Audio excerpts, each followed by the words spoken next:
Hey, I wanted to finish a story I started about 2 days ago. I was talking about my son Forrest, who's now deceased, and how when he was 7 years old, he went through some really traumatic religious bullying to the point of becoming suicidal, and that's pretty hard to bear when the child's only 7 years old. That's a pretty heavy weight. Anyways, the story got better. He finished out the school year. Uh, we gave him a lot of support. He changed friends, finished out the school year. Then we took him into homeschool for a couple of years after that. Coincidentally, the other child who was involved went to homeschool after that as well. He actually was pulled out right away, not at the same time as our son. So, flash forward a couple of years, maybe 3-4 years pass, and I get a friend request from this child's mother. And I'm just immediately reliving all of this anxiety, fear, grief, pain, anger, all of this. And so I go ahead and I accept the friend request after lots of deep breaths. And then I message her and I said, hey, I'm just curious why the friend request. And she said, oh, well, I've known you for a long time and I noticed you on Facebook and I just thought it made sense that we link up. And I said, okay, this is all, through Messenger where it's safe. And I said, well, I don't know if you realized it, but I feel like I need to tell you. And I told her the story about how my son was suicidal. And I reminded her about how my husband had called her husband and asked whether or not their child was playing this Black Ops game. In the first video I mentioned, there's a level in Black Ops in which, in order to defeat your enemy, you try to get them to want to kill themselves. And my husband had researched it and found out that really was a thing. So when my husband called this other child's father, my husband tried to keep things constructive and calm and just to check in and, hey, boys get into conflicts and not everything they say is true. I just want to check this out. And the other father had been, of course, defensive and admitted, yeah, they play Black Ops, but he didn't see why that was a big deal. Anyway, so I'm sharing all of this with this woman who was the child's mother several years later. And it's hard, but I'm feeling like it's absolutely crucial to the health of my soul and my local waking self, the third dimensional me that has to get through each day living in any community, anywhere, with that kind of a wound. And she was genuinely shocked and sorry.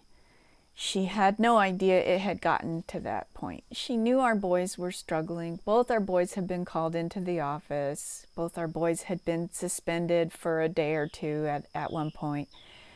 But she had no idea what we were going through. And I was very clear with her about the part about the religious bullying. And I boldly and courageously said, look, I don't think that a child of 7 understands the world enough to really have made a sound judgment as to whether or not someone's going to hell. And furthermore, the Bible says that it's God's job to decide. It's not our job.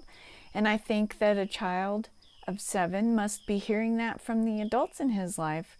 So I felt really hurt as a family when this was going on.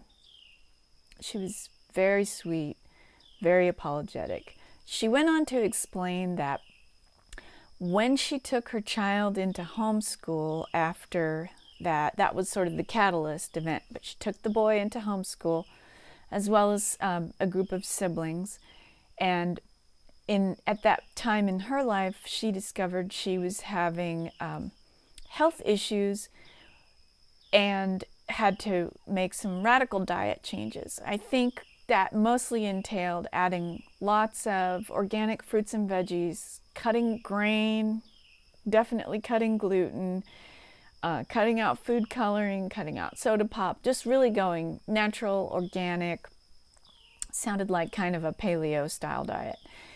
And that when she did that for herself, she noticed her children's behaviors improving dramatically. She said that around the time of the conflict, she had been having just major problems with that child.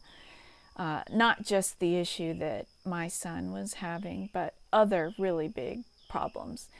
And not that makes it okay. Bullying someone to the point of suicide is not okay.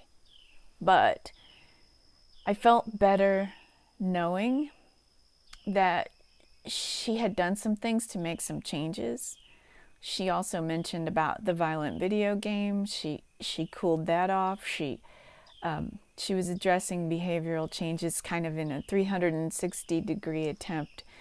And I have to respect that, because raising children isn't easy, and making diet changes for your health isn't easy. And I just felt such a deep sense of relief for having spoken my truth to her. I had spoken my truth to other people. In fact, if you remember the first story, I was outed from my broom closet at my son's 7th birthday party at a Pizza Hut. I overhear some friends that I trust telling my private story about my religion to those parents, the ones that were part of this conflict in the end. And very soon after it happened, I went back to the first set of parents because we were friends. And I said, look, it's not okay for you to say that. You probably have no idea, because guess what?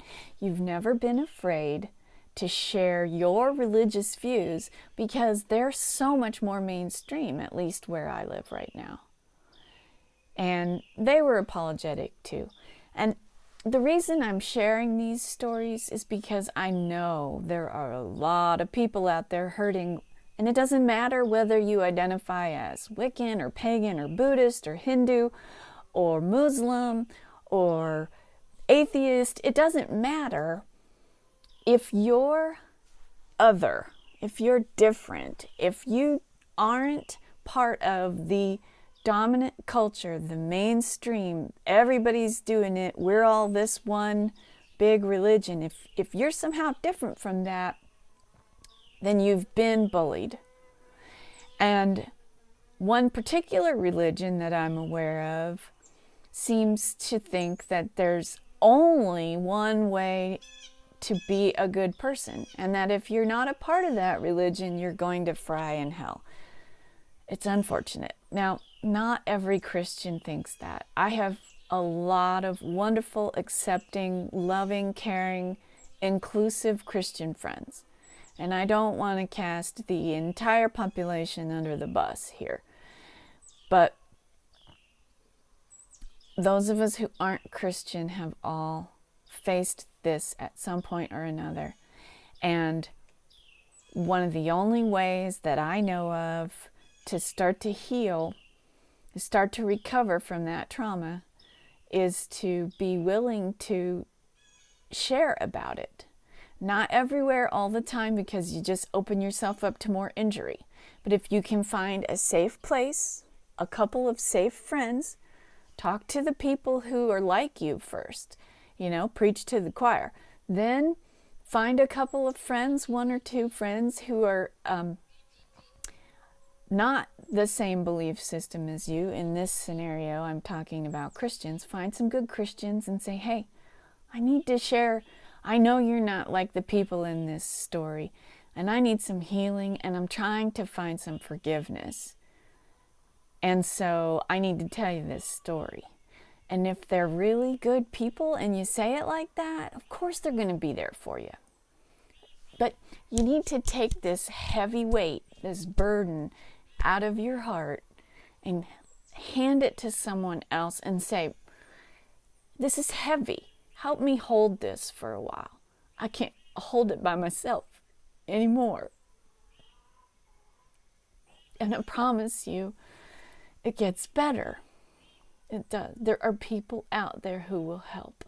I love you guys. I want you to have a good day. I believe in you. I know you can do it.